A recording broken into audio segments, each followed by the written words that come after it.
Paano ko ihahanda ang aking sarili upang makasama sa pagdagit sa mga mananampalataya? Sasagutin namin ang tanong na ito sa bidyong ito. Marami ka pang matututunan sa aming website na gotquestions.org Tagalog. May isang napakasimpleng sagot kaysa sa iyong maaaring iniisip. Ang maiksing sagot ay kailangan mong ilagak ang iyong pananampalataya kay Jesus bilang iyong tagapagligtas. Ngayon, para sa mas mahabang sagot. Kung itatanong mo ang katanungang ito, ipagpapalagay namin na narinig mo na hindi lahat ng Kristiyano ay makakasama sa pagdagit o rapture.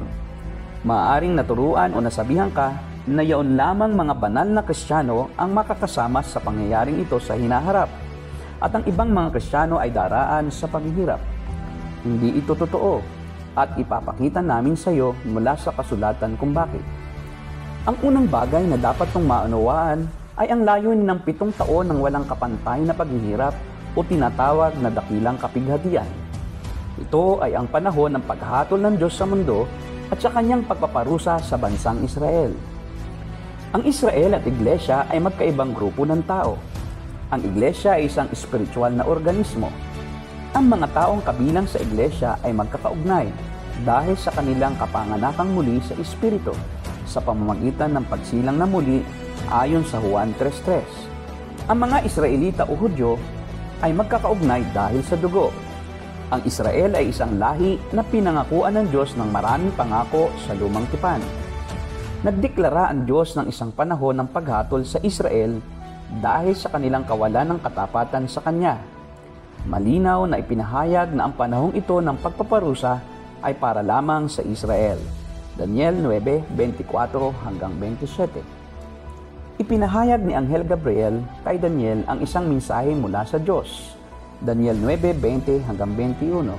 Sinabi sa Daniel 9:24, ang lungsod na ito at ang iyong mga kababayan ay binibigyan ng 490 taon upang tigilan ang pagsalansang, layuan ang kasamaan at pagsisihan ang kasalanan.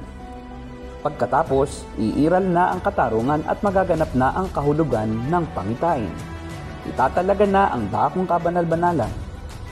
Ipinaliwanag sa mensaheng ito ni Anghel Gabriel kay Daniel na ang panahon ay para sa iyong mga kababayan.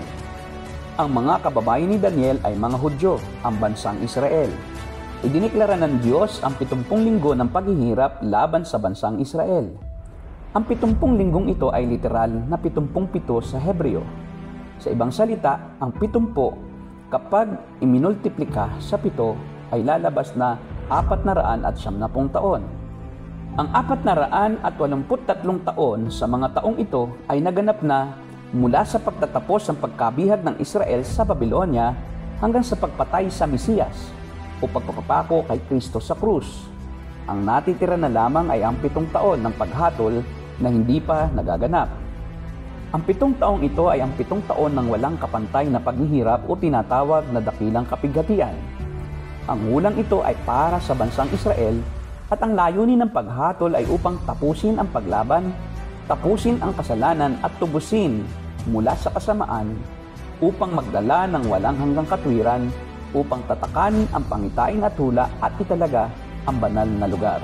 Ngayon, maaari din namang patunayan mula sa Biblia na mga tunay na Kristiyano ay hindi makakasama sa 7 taon ng dakilang kapighatian. Ang isang pag-aaral sa unang Tesalonica 4:13 hanggang 5:9 ay magpapatunay sa katotohanan ito. Sa mga talatang ito, isinulat ni Pablo ang tungkol sa pagdagit sa mga mananampalataya at sa araw ng Panginoon. Ibinigay sa unang Tesalonica 5:9 ang ganitong pangako para sa mga tunay na Kristiyano. Tinawag tayo ng Diyos hindi upang parusahan, kundi upang iligtas sa pamamagitan ng ating Panginoong Hesukristo. Bigyan natin ng pansin ang talatang ito. Sinabi ni Pablo na tinawag tayo ng Diyos hindi upang parusahan, partikular sa araw ng Panginoon. Unang Tesalonica 5:2 na siyang konteksto ng 5 kabanata ng unang Tesalonica. May ilan pang karagdagang ebidensya na hindi dadaan ang mga tunay na Kristiyano sa dakilang kapighatian ang makikita sa unang Korinto. Sa sulat na ito ni Pablo, tahasang sinaway ni Pablo ang mga Kristiyano sa kanilang pagiging makalaman. Ngunit sa Kabanata 15, itinuro ni Pablo ang tungkol sa pagdagit sa mga Kristiyano At hindi niya binanggit na may mga Kristiyano sa Korinto na maiiwan bagamat sila ay makalaman. Ang mga tunay na mananampalataya kay Kristo ay hindi daranas ng matinding paghihirap sa panahon ng 7 taon ng kapighatian. Ang tanging dahilan upang maiwan ang isang tao sa pagdagit sa mga mananampalataya o rapture ay kung hindi siya naging isang tunay na Kristiyano dahil hindi niya inilagak ang kanyang pananampalataya kay Kristo bilang kanyang tagapagligtas. Yan ang aming sagot sa tanong na, paano ko ihahanda ang aking sarili upang makasama sa pagdagit sa mga mananampalataya? Sa aming website na gotquestions.org Tagalog, mababasa mo ang pagtalakay sa iba't ibang paksa at mga inirerekomenda naming babasahin.